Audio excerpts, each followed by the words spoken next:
جميعا بتحية الإسلام تحية من عند الله تحية أهل الجنة تحية مباركة طيبة تحية سلامة دائمة. السلام عليكم ورحمة الله وبركاته. الحمد لله رب العالمين. الحمد لله وكفى والصلاة والسلام على نبينا المصطفى وعلى آله أهل الصدق والوفاء. أشهد أن لا إله إلا الله وحده لا شريك له وأشهد أن محمدا عبده ورسوله الذي لا نبي بعده. اللهم صل وسلم على عبدك ونبيك ورسولك سيدنا محمد وعلى آله وصحبه أجمعين. وارض اللهم عن سادتنا أبي بكر وعمر وعثمان وعلي وعن الصحابة أجمعين وعن التابعين وتابعهم بإحسان إلى يوم الدين.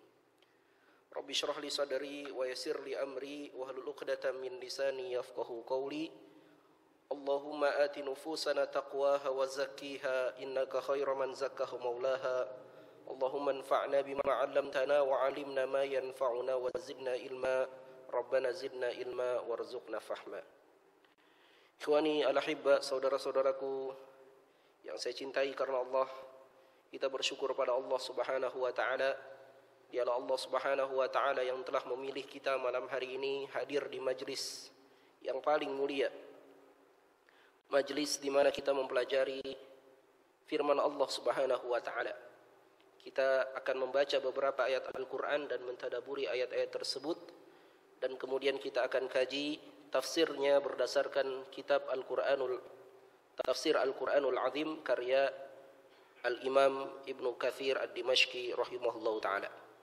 Pembahasan kita malam hari ini memasuki surat Al-Baqarah ayat ke-37 sampai dengan 39. Allah Subhanahu wa taala berfirman, maka talaqqa menerima Adam, Nabiullah Adam alaihissalam, mir rabbihi dari Rabbnya, kalimatin beberapa kalimat. Kalimat dalam bahasa Arab artinya kata, Pak. Ya, jadi beberapa kata, beberapa ungkapan. Ya, Nabi Adam alaihissalam menerima dari Allah beberapa kata, beberapa ucapan doa. Jadi Nabi Adam alaihissalam diajarkan beberapa doa. Fataba alaih, maka diterimalah taubat atasnya.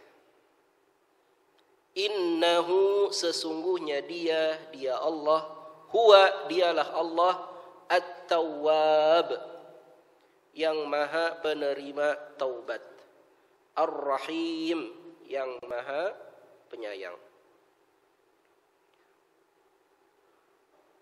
Ini sudah pernah kita bahas ya, beda antara Rahman dan Rahim. Rahman adalah kasih sayang Allah yang meliputi seluruh makhluk. Sedangkan Rahim adalah kasih sayang Allah khusus kepada orang-orang beriman. Oleh karena itu Allah Subhanahu wa taala ungkapkan At-Tawwabur Rahim. Allah maha penerima taubat dan maha penyayang. Penyayang untuk siapa? Kasih sayang Allah untuk orang yang bertaubat. Qulna, kami katakan. Kami di sini adalah Allah Subhanahu wa taala berfirman, ihbitu, turunlah, minha, darinya. Nyanya ini kembali kemana? Syurga. Turunlah dari syurga, jami'a, seluruhnya. Ya, pada pertemuan yang lalu kita sudah bahas yang disuruh turun dari syurga ada berapa? Ada 4 menurut sebagian ulama, 3 menurut ulama yang lain. Ya, 3 menurut ulama, ya, Adam, Hawa, dan Iblis. Sedangkan 4 menurut ulama yang lain, Adam, Hawa, Iblis, dan ular. Karena menurut sebagian ulama yang lain, Iblis itu ketika masuk ke dalam surga, masuk ke dalam ular. Karena Iblis sudah diusir dari surga, nggak boleh masuk lagi. Gimana caranya Iblis bisa menggoda Adam alaihissalam, padahal sudah terusir dari surga? Iblis masuk ke mulut ular. Maka yang disuruh turun tadi 4 menurut sebagian ulama lain. turunlah kalian seluruhnya dari surga. Fa imma, maka apabila ya'tiyannakum, datang kepada kalian, ya, minni, dariku, dari Allah subhanahu wa ta'ala, huda, petunjuk. Faman, maka barang siapa, tabi'a, yang mengikuti, hudaya, ini huda, petunjuk ditambah ya yang artinya ku, maka barang siapa yang mengikuti petunjukku, fala khaufun, maka la, tidak, khaufun, takut, alaihim, atas mereka. Barang siapa yang mengikuti petunjukku, maka tidak akan merasakan takut kepada mereka, walahum, dan tidak pula mereka yahzanun, bersedih hati. Ya, jadi orang yang mengikuti petunjuk dari Allah subhanahu wa ta'ala, maka hidupnya tidak akan takut dan tidak akan sedih. Itu ciri orang beriman. Orang beriman itu gak ada takutnya. Lam yakhsha illallah, tidak takut kecuali hanya kepada Allah. Orang beriman itu hanya tunduk kepada penguasa. Penguasa mana? Penguasa langit dan bumi. Penguasa yang lain gak tunduk. Hanya tunduk kepada penguasa langit dan bumi. Dan tidak sedih. Orang beriman itu gak stres, gak depresi, gak putus asa. Nah, kalau ada orang beriman putus asa, depresi, stres, itu tanda apa? Tanda kurang imannya, sedang turun imannya. Ya, nah, nanti kita bahas. Walladzina, dan orang-orang yang kafaru, kafir, yang mengingkari apa? Mengingkari petunjuk tadi. Wa kadzdzabu, dan mendustakan bi ayatina, terhadap ayat-ayat kami. Baik ayat kauniyah maupun ayat kauliyah, baik ayat yang tertera di dalam Al-Quran maupun ayat yang ada di alam semesta, diingkari, itu semua merupakan tanda kekuasaan Allah. Ulaika ashabun nar, mereka itulah penghuni neraka. Hum, mereka, fiha, di dalamnya, khalidun, kekal. Ikhwatal iman rahimakumullah, pada pertemuan yang lalu kita sudah bahas ya firman Allah di surat Al-Baqarah ayat 35-36. Allah subhanahu wa ta'ala menyebutkan bahwa Nabi Adam alaihissalam telah digelincirkan oleh iblis. Fa'azallahuma syaitanu anha fa'akhrajahuma mimma kana fih. Ya. Iblis telah menggelincirkan Nabi Adam alaihissalam sehingga Nabi Adam alaihissalam melanggar perintah Allah subhanahu wa ta'ala, memerintahkan kepada Adam, wala taqraba hadhihi syajarah fatakuna minadh dhalimin, jangan dekati oleh kalian berdua pohon ini, maka kalian akan termasuk dalam kelompok orang-orang yang zalim.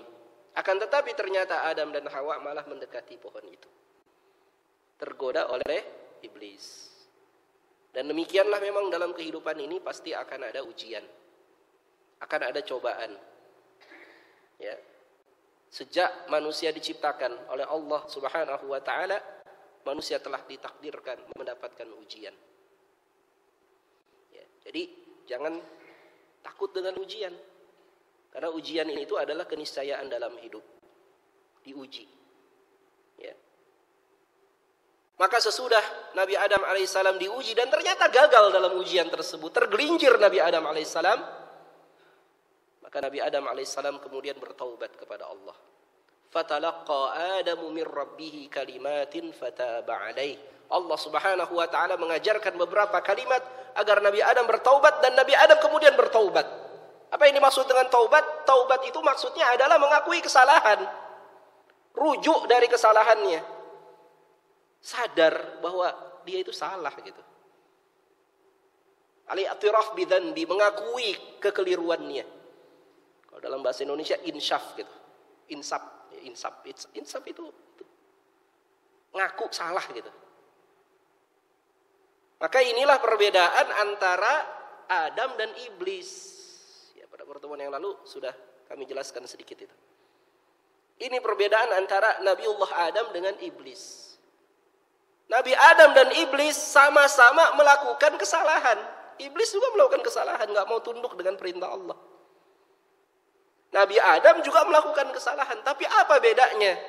Nabi Adam alaihissalam ketika melakukan kesalahan, dia bertaubat kepada Allah. Dia mengakui bahwa dia salah. Sedangkan iblis ketika melakukan kesalahan, dia membuat apologi, membuat alasan. Saya lakukan ini, saya tidak mau sujud karena saya lebih baik daripada dia.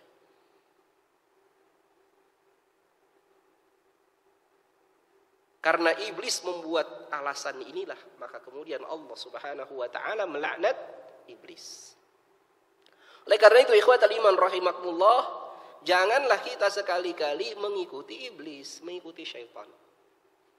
Ketika kita melakukan kesalahan, melakukan kekeliruan, jangan buat alasan, jangan. Udah ngaku aja salah gitu. Salah. Nah, hari ini banyak orang dia tahu bahwa dia salah, tapi kemudian buat alasan. Kenapa sih masih juga bisnisnya pakai suap menyuap, pakai tipu menipu, gharor, syubhat dan seterusnya. Bikin alasan dia. Kalau nggak begini Ustadz nggak bisa hidup kita. Kalau nggak begini dipersulit kita. Bikin alasan. Maka selama dia bikin alasan seperti itu, Allah Subhanahu wa taala melaknat kehidupannya. Terus saja hidupnya seperti itu. Nggak akan keluar dia dari gelombang, dari jalur kemaksiatan. Nggak akan keluar. Kita udah tahu nih, kita hidup hari ini misalnya ada yang bisnisnya dengan cara riba. Udah tahu, ya sudah, ngaku saja salah, ini salah. Ngaku salah, kemudian bertaubat kepada Allah, minta kepada Allah, ya Allah saya akui bahwa yang saya lakukan ini salah. Berikan jalan keluar kepada aku agar aku bisa keluar dari kemaksiatan ini. Bisa keluar dari lautan kesalahan yang aku lakukan ini. Sebagaimana Nabiullah Adam mengakui salah. Ya. Masya Allah. Ya. Sering kita temui orang-orang seperti itu. Ya. Ada anak muda ya, curhat sama saya. Ustadz, saya ini suka sama sesama jenis. Ya. Penyuka sesama jenis.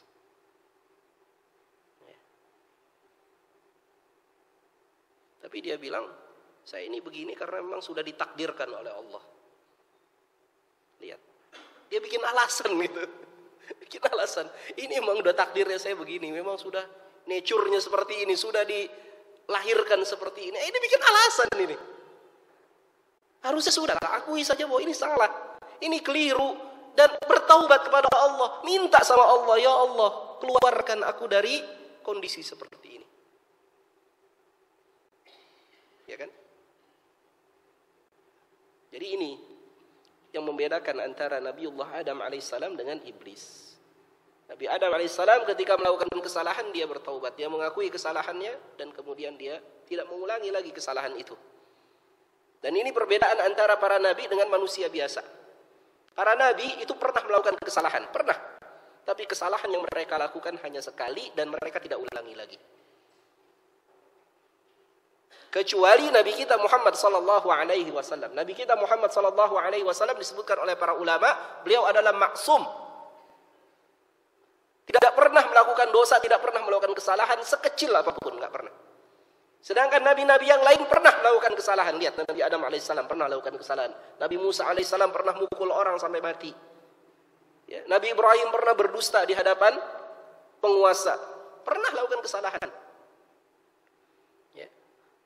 Tapi mereka tidak ulangi lagi kesalahan itu. Mereka bertaubat. Ya. Nah, manusia itu sering kali melakukan kesalahan, taubat, ulangi lagi. Manusia biasa, ulangi lagi, ulangi lagi. Nah, ini sebetulnya masih relatif aman. Apabila dia mengakui bahwa itu kesalahan. Yang masalah kalau kemudian dia ulangi lagi, tapi dia nggak ngaku bahwa itu kesalahan gitu. Yang bahaya, ya. Nah, Imam Ibnu Katsir rahimahullah taala menyebutkan apa yang dimaksud dengan kalimat, kata-kata yang Allah ajarkan, sehingga dengan kata-kata itu Nabi Adam alaihissalam kemudian bertaubat kepada Allah. Qila inna hadhil kalima mufassarah biqaulihi ta'ala. Sesungguhnya kata-kata yang diucapkan oleh Nabi Adam alaihissalam ketika bertaubat kepada Allah adalah qala rabbana zalamna anfusana wa illam taghfir lana wa tarhamna lanakunanna minal khasirin. Keduanya berkata, Adam dan Hawa berkata, Rabbana zalamna anfusana, ya Tuhan kami sungguh telah menganiaya diri kami sendiri. Wa illam taghfir lana, dan apabila engkau tidak ampuni kami, wa tarhamna, dan tidak sayangi kami, lanakunanna minal khasirin. Sungguh kami termasuk dalam kelompok orang-orang yang merugi. Nah, ini ungkapan insyaf tadi. Ungkapan pengakuan dosanya Nabiullah Adam alaihissalam. Ini ungkapan pengaku dosa gitu. Bukan doa ya, bukan doa.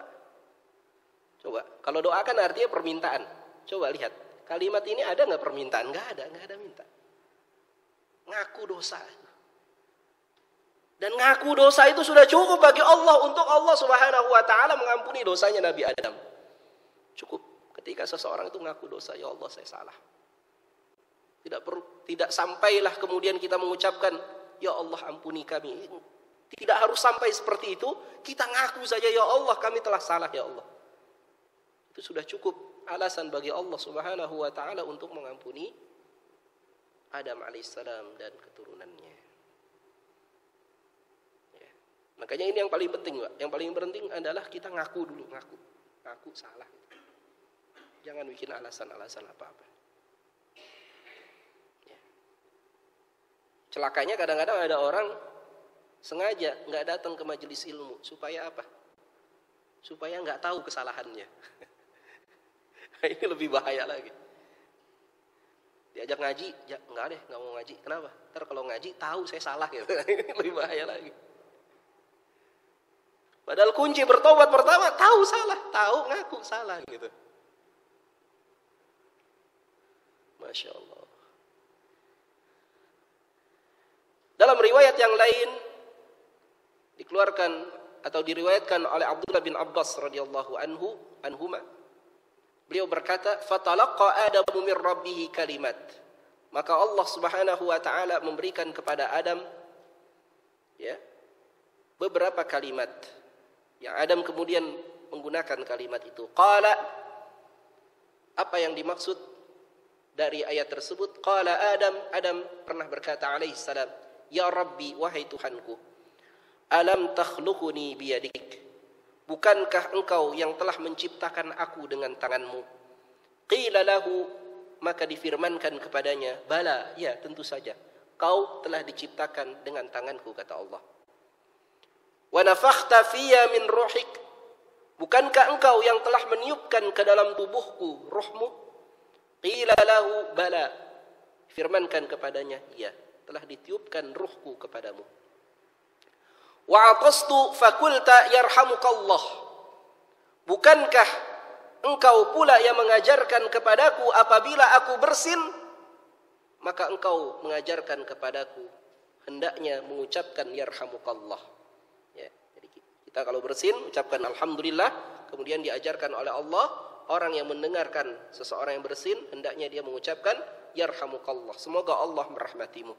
Wa sabaqat rahmatuka ghadabaka, dan bukankah telah mendahului rahmatmu daripada murkamu? Bukankah kasih sayangmu itu mendahului murkamu? Jadi Allah lebih mendahulukan kasih sayang daripada murkanya. Allah Subhanahu wa taala lebih mendahulukan menyayangi hamba sebelum Allah mengadab hamba. Contohnya bagaimana, Pak? Contohnya kalau ada orang buat dosa, biasanya gak langsung Allah azab, enggak. Gak langsung Allah cabut nyawanya gitu. Ini sering ada yang nanya, "Ustadz, kenapa sih kita gak langsung diperingatkan oleh Allah gitu kalau buat dosa?" Buat dosa gitu, misalnya kita lihat hal yang haram tiba-tiba mata kita bintitan gitu, itu langsung gitu ya, atau megang sesuatu yang haram tiba-tiba tangan kita bisulan gitu, kan kita bisa langsung sadar Ustaz kalau langsung diperingatkan seperti itu ya. Jawabannya apa kata para ulama? Demikianlah Allah Subhanahu wa taala mendahulukan kasih sayangnya daripada azabnya. Allah Subhanahu wa taala menunggu orang yang melakukan maksiat itu bertaubat. Ada orang maksiat satu malam, ditunggu oleh Allah. Bisa jadi besok ia bertaubat. Besok malamnya dia maksiat lagi, ditunggu oleh Allah. Bisa jadi besok dia bertaubat. Terus demikian. Sampai apabila kemudian dia melakukan kemaksiatan itu berulang-ulang kali, maka barulah dia akan dihukum oleh Allah. Ya. Ada yang dihukum di dunia, ada yang dihukum di akhirat. Ada yang langsung dicabut nyawanya oleh Allah. Orang-orang yang mati dalam keadaan su'ul khatimah, mati dalam keadaan buruk, itu bukanlah orang yang melakukan kemaksiatan sekali langsung dicabut nyawanya. Sebagian besar mereka adalah orang-orang yang memang sudah melakukan kemaksiatan itu berulang-ulang kali. Barulah kemudian dicabut nyawanya dan kemudian dia mati dalam keadaan su'ul khatimah. Atau bisa jadi dia melakukan kemaksiatan itu selama ini tidak diketahui oleh orang banyak. Dan kemudian tiba-tiba dia lakukan kemaksiatan itu terang-terangan. Dan saat itulah dicabut nyawanya oleh Allah Subhanahu wa taala. Maka orang-orang akan mengira bahwa orang ini merupakan ahli ibadah, nggak pernah maksiat. Karena memang sehari-harinya nggak pernah menampakkan kemaksiatan. Dan baru dicabut nyawanya oleh Allah ketika kemudian kemaksiatan itu dia tampakkan. Qila lahu, maka Allah kemudian berkata kepadanya, bala, iya, rahmatku mendahului murkaku. Wa katabta alayya an a'mala hadza, dan bukankah engkau telah tetapkan kepadaku bahwa aku akan melakukan hal ini? Ya, bahwa semua perbuatan manusia itu telah ditakdirkan oleh Allah. Qila lahu bala, maka dikatakan kepadanya, ya. Afara'aita in tubtu, maka apa menurutmu, apa pendapatmu wahai Tuhanku apabila aku bertaubat? Hal anta raji'i ilal jannah, apakah engkau akan mengembalikanku ke dalam syurga? Qala na'am, Allah berfirman, ya. Nah, inilah dalil yang sangat kuat, ya, yang menjadi petunjuk bagi kita bahwa Nabi Adam alaihissalam diturunkan ke muka bumi bukan disebabkan oleh kesalahannya, bukan. Nabi Adam diturunkan ke muka bumi karena memang sudah ditakdirkan oleh Allah manusia itu diciptakan untuk menjadi penghuni bumi. Kan kita ingat di ayat pertama itu yang bercerita tentang Nabi Adam, surat Al-Baqarah ayat 30, Allah Subhanahu wa taala berfirman, ya, wa idz qala rabbuka lil malaikati inni ja'ilun fil ardi khalifah. Ingatlah ketika Tuhan kepada para malaikat, sungguhnya aku akan menjadikan di muka bumi itu seorang khalifah, seorang pemimpin. Jadi diturunkan ke muka bumi itu bukan sebagai hukuman bagi Nabi Adam alaihissalam, bukan. Nabi Adam alaihissalam sesudah dia bertaubat, dia dikembalikan lagi ke surga. Dikembalikan lagi ke surga dan telah diterima taubatnya. Diperintahkan untuk turun karena memang itulah takdirnya. Adam alaihissalam diciptakan untuk menjadi pengurus di muka bumi, pengelola di muka bumi, pemakmur kehidupan di muka bumi. Jadi jangan kita kemudian terpengaruh dengan keyakinan orang-orang ahlul kitab. Orang-orang Yahudi dan Nasrani, mereka meyakini bahwa Adam alaihissalam turun ke muka bumi sebagai hukuman dari Allah. Mereka meyakini bahwa ada dosa turunan, dosa yang terus diwariskan oleh Nabi Adam. Nah, itu salah. Tentu saja keliru. Kita nggak boleh meyakini seperti itu. Kita meyakini bahwa Nabi Adam alaihissalam telah diterima taubatnya, terhapus segala kesalahannya, dan kemudian diturunkan ke muka bumi karena memang itulah tugas Nabi Adam alaihissalam sebagai pemakmur kehidupan di muka bumi. Innahu huwat tawwabur rahim. Sesungguhnya dialah Allah yang maha penerima taubat lagi maha penyayang. Maknanya adalah innahu yatubu ala man taba. Sesungguhnya Allah pasti akan menerima taubat setiap orang yang taubat kepadanya. Ilaihi wa anab, dan setiap orang yang kembali kepadanya. Setiap orang yang bertaubat kepadanya pasti Allah akan terima. Orang yang kembali kepadanya pasti Allah akan sambut. Allah Subhanahu wa taala sangat cinta kepada orang-orang yang bertaubat. Andai kita memiliki dosa, kesalahan sebesar langit dan bumi, pastilah Allah Subhanahu wa taala akan berikan pada kita ampunan yang lebih besar daripada itu apabila kita bertaubat kepada Allah. Maka jangan sekali-kali kita berputus asa dari kasih sayang Allah. Ya Allah, dosa saya udah banyak ini. Udahlah, tanggunglah, udah saya dosa terus saja lah. Udah kepalang basah. Jangan, enggak boleh. Selama Allah Subhanahu wa taala masih izinkan kita hidup, itu berarti Allah Subhanahu wa taala masih berikan kesempatan pada kita untuk memperbaiki hidup kita. Untuk bertaubat, taubat kembali. Sebesar apapun dosa dan kesalahan kita, Allah Subhanahu wa taala akan menerima taubat kita.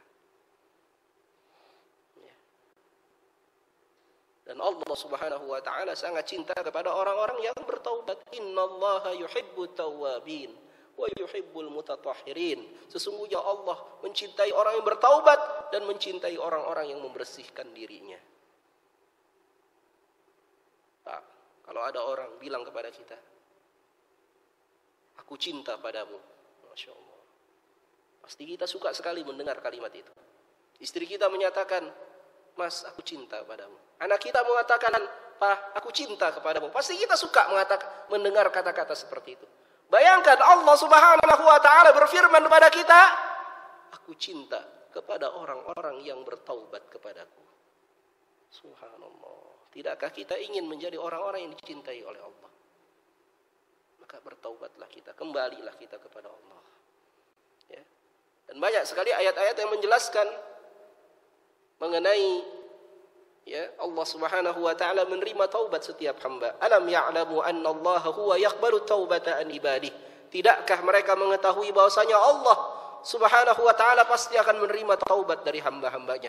Wa may ya'mal su'an aw yadhlim nafsahu thumma yastaghfirillah, dan barang siapa yang melakukan satu dosa kesalahan atau ia pernah menzalimi dirinya sendiri, pernah menganiaya dirinya sendiri dengan dosa yang ia lakukan, thumma yastaghfirillah, kemudian dia mohon ampun kepada Allah, ngaku dosa, minta ampun kepada Allah, yajidillaha ghafurur rahim, pastilah ia akan mendapati Allah itu Maha Pengampun lagi Maha Penyayang. Nah, kemudian Nabi Adam turun ke muka bumi. Lantas ada satu riwayat yang menyebutkan bahwa ketika Nabi Adam turun dan Nabi Adam melaksanakan sholat di Baitullah, di Ka'bah, rumah yang pertama Allah bangun di muka bumi adalah Ka'bah. Ka'bah ini sudah ada. Ya. Nabi Adam udah turun ke muka bumi, Ka'bah udah ada. Ya. Ka'bah ini kemudian nanti hancur ketika banjir Nabi Nuh alaihissalam, hancur. Ya. Tinggal tersisa qawaid, pondasi-pondasinya saja. Nah, kemudian Nabi Ibrahim alaihissalam yarfa'u qawaid, meninggikan lagi pondasi-pondasi itu, dibangun lagi oleh Nabi Ibrahim. Ya. Yang nanti kemudian hancur lagi. Ya, hancur sebagian, kemudian dibangun lagi oleh orang-orang Mekkah. Ya, oleh orang-orang Mekkah, orang-orang Arab. Ya. Nah, ketika Nabi Adam alaihissalam turun ke muka bumi, ini ada satu riwayat yang baik sekali untuk kemudian kita tadabburi. Walaupun riwayat ini terus terang Pak, berdasarkan penelitian hadisnya dhaif. Tapi di riwayat ini ada doa yang diajarkan oleh Nabi Adam untuk kita.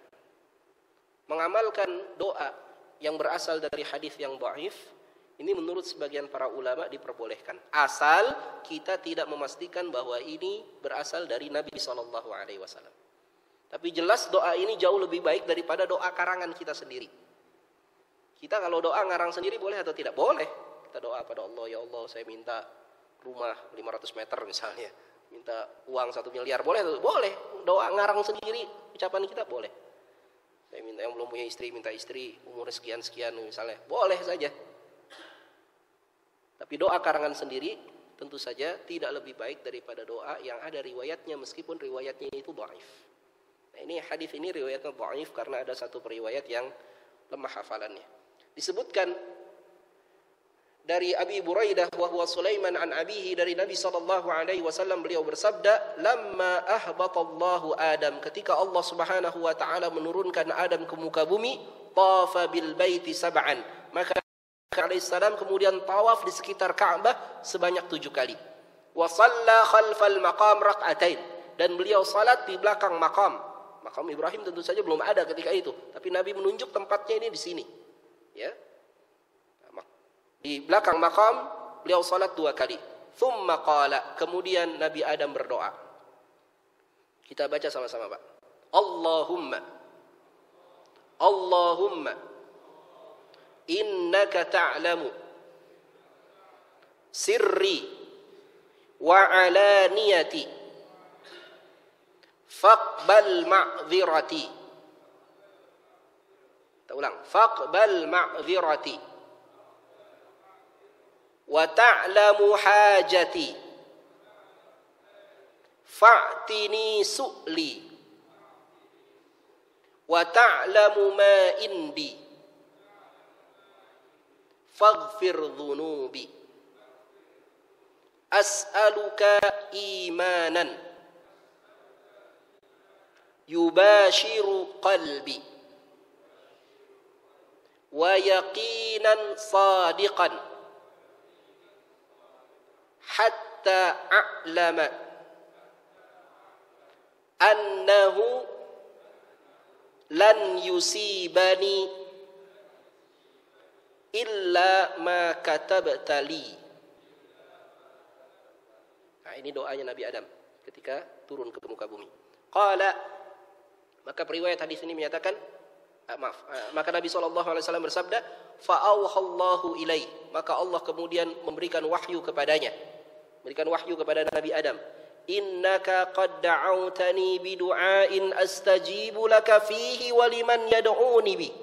Sesungguhnya engkau Adam telah berdoa kepadaku dengan satu doa yang pasti aku akan kabulkan doa itu, dan juga aku pasti akan kabulkan doa orang-orang yang berdoa seperti itu. Ini doa yang pasti Allah kabulkan. Wa farrajtu humumahu wa ghumumahu, dan aku pasti akan hilangkan kegelisahan dan kegalauannya, kesedihannya orang yang berdoa seperti ini. Wa naza'tu faqrahu min baini ainaihi, dan aku pasti akan cabut kefakiran dari hadapannya, dari hadapan orang yang berdoa seperti ini. Wa ajartu lahu min wara'i kulla tajirin zinatal hayati dunya, dan aku pasti akan berikan keuntungan kepadanya lebih daripada keuntungan setiap para pedagang di muka bumi ini. Wahia kalimatun ahdin wa illam yazidha, dan sesungguhnya ini merupakan kata-kata yang menjadi janji aku meskipun ia tidak memintanya. Meskipun dia tidak minta apa tadi? Dilepaskan kesulitan, tidak minta dihilangkan kegalauan, tidak minta rizki yang banyak, pasti aku akan beri apabila ada seseorang yang berdoa dengan doa seperti ini. Masya Allah. Tadi kita sudah baca doanya. Allahumma innaka ta'lamu, ya Allah sesungguhnya engkau mengetahui sirri wa alaniyati, apa yang aku sembunyikan dan apa yang aku tampakkan. Faqbal ma'dhirati, maka terimalah seluruh kesalahan-kesalahanku, terimalah penyesalanku. Wa ta'lamu hajati fa'tini su'li, kau tahu apa yang menjadi kebutuhanku, maka berikanlah apa yang menjadi permintaanku. Wa ta'lamu ma indi, kau tahu apa yang ada pada diriku. Faghfir dhunubi, maka ampunilah dosa-dosaku. As'aluka imanan yubashiru qalbi, aku minta kepadamu ya Allah keimanan yang keimanan itu menggembirakan hatiku. Wa yaqinan sadiqan, dan berikanlah kepadaku keyakinan yang jujur, keyakinan yang kuat kepadaku. Hatta a'lama annahu la yusibani illa ma katabtali, sehingga aku meyakini bahwa tidak ada sesuatu yang menimpa diriku kecuali itu telah ditetapkan olehmu. Subhanallah. Nah, ini doa yang diucapkan oleh Nabiullah Adam alaihissalam. Dalam satu riwayat dikeluarkan oleh Imam At-Tabrani, namun dalam riwayat ini memang ada perawi yang lemah. Kita lanjutkan sedikit. Kemudian di ayat berikutnya Allah Subhanahu wa taala berfirman, "Qul nahbitu minha jami'a." Turunlah kalian seluruhnya dari surga ini. Kalau kita perhatikan di ayat sebelumnya, Allah Subhanahu wa taala juga sudah perintahkan turun. Fa'azallahuma syaitanu anha fa'akhrajahuma mimma kana fihi wa qulna bitu ba'dukum li ba'din adu. Sudah diperintahkan turun. Kenapa kemudian di ayat ini diperintahkan turun lagi? Ini ada dua pendapat para ulama. Pendapat yang pertama menyebutkan bahwa disuruh turun ini merupakan penguatan dari perintah sebelumnya. Ini pendapat yang pertama, ini penguatan.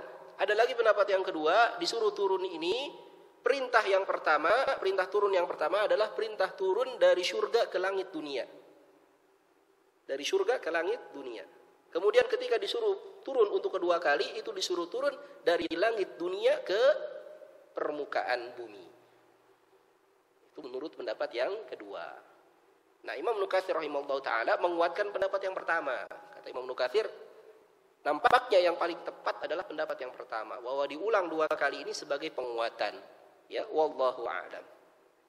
Fa imma ya'tiyannakum minni huda, maka siapa saja di antara kalian yang akan mendapatkan petunjuk dariku. Kalian di sini maksudnya adalah keturunannya Nabi Adam alaihissalam. Nanti akan diberikan petunjuk. Apa itu petunjuk?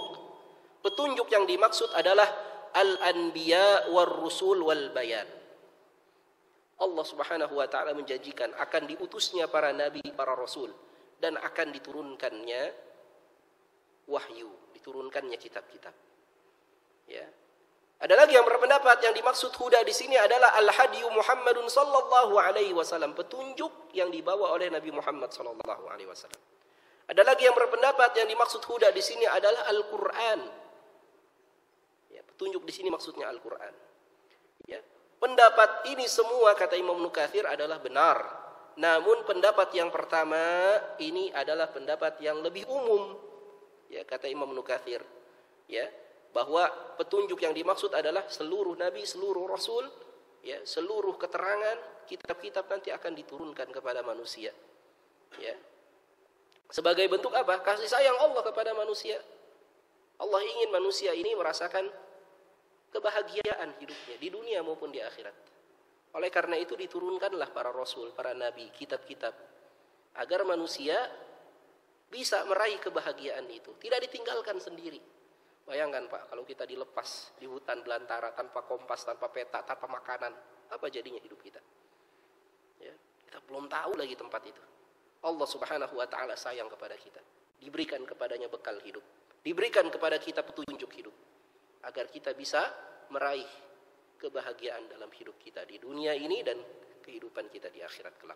Faman tabi'a hudaya, lanjutannya janji Allah, barang siapa yang mengikuti petunjukku itu tadi, mengikuti para nabi, mengikuti para rasul, mengikuti kitab-kitab yang telah aku turunkan, fala khaufun 'alaihim wala hum yahzanun, maka mereka tidak akan merasakan takut. Merasakan takut di sini maknanya apa? Mereka tidak akan khawatir dengan kehidupan akhirat mereka. Tidak takut maksudnya tidak takut dengan kehidupan akhirat. Walahum yahzanun, dan tidak pula bersedih. Maksudnya apa? Mereka juga tidak khawatir dengan urusan dunia mereka. Jadi khauf ini terkait dengan kehidupan sesudah mati. Sedangkan hazan, sedih, ini terkait dengan kehidupan yang dia hadapi di dunia. Nah, orang beriman kalau dia mengikuti petunjuk dari Allah, dia nggak takut mati, nggak takut mati, nggak khawatir dengan kematian. Masya Allah. Lihat Bilal bin Rabah radhiyallahu anhu. Beliau wafat di masa Utsman bin Affan radhiyallahu anhu. Sebelum wafatnya, beliau mengalami sakit yang sangat keras. Istrinya menangis di samping Bilal, wahai suamiku. Sangat keras penyakit yang kau alami hari ini. Menangis istrinya. Kata Bilal bin Rabah apa? Wahai istriku, jangan. Nggak kayak kita, kalau kita mati mendadak. Kalau para nabi itu nggak ada yang mendadak. Malaikat minta izin dulu, mau terus hidup atau mau diwafatkan. Maka Nabi SAW memilih untuk diwafatkan, bertemu dengan Tuhannya. Dan kemudian diberikan pilihan, ingin merasakan sakaratul maut yang seperti apa. Maka Nabi SAW memilih sakaratul maut yang paling keras. Alasannya apa? Agar jangan sampai ada umatku yang mengalami sakaratul maut sekeras yang aku alami hari ini.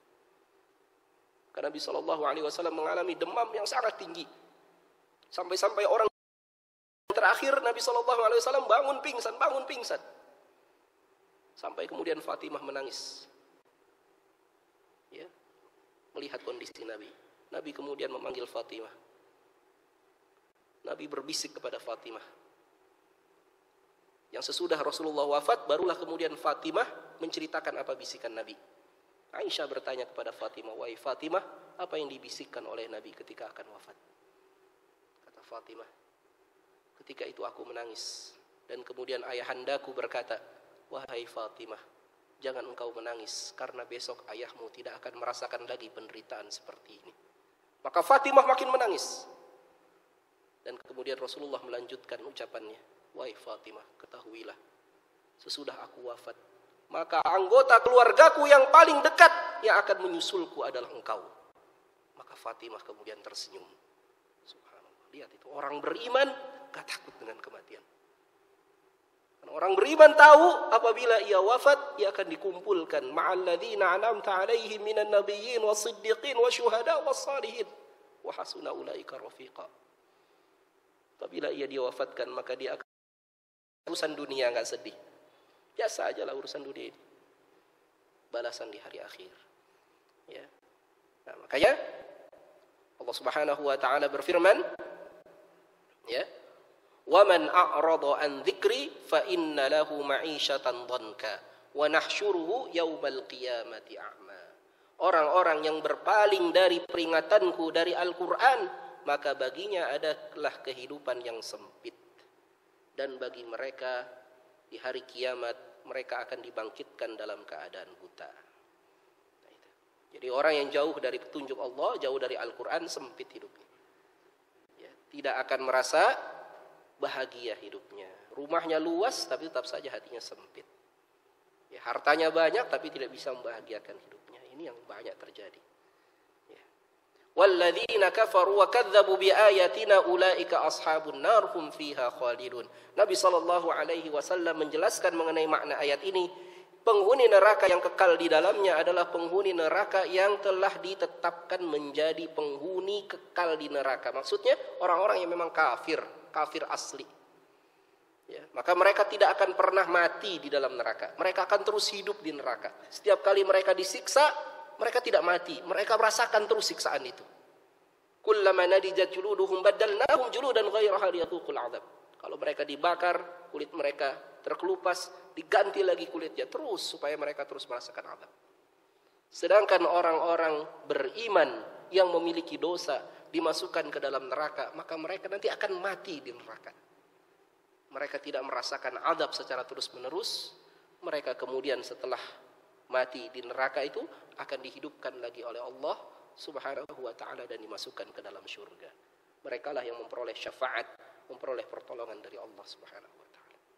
Nah, inilah ikhwatul iman rahimakumullah, ya. Bagaimana Allah Subhanahu wa taala menjelaskan roadmap, ya, jalan hidup kita. Ya. Sudah dijelaskan sebagaimana, ya, Allah jelaskan kepada Nabiullah Adam alaihissalam bahwa kita ditakdirkan memang dalam kehidupan ini akan menghadapi cobaan ujian. Ya, kita ditakdirkan untuk menjadi pemakmur kehidupan di dunia. Dan kunci agar kita bisa sukses dalam kehidupan di dunia dan juga kehidupan akhirat adalah kita berpegang teguh kepada petunjuk dari Allah Subhanahu wa taala. Semoga Allah Subhanahu wa taala berikan istiqamah, ya, dalam kehidupan kita seluruhnya, ya, berikan kebahagiaan di dunia dan di akhirat. Billahi taufiq wal hidayah. Assalamualaikum warahmatullahi wabarakatuh.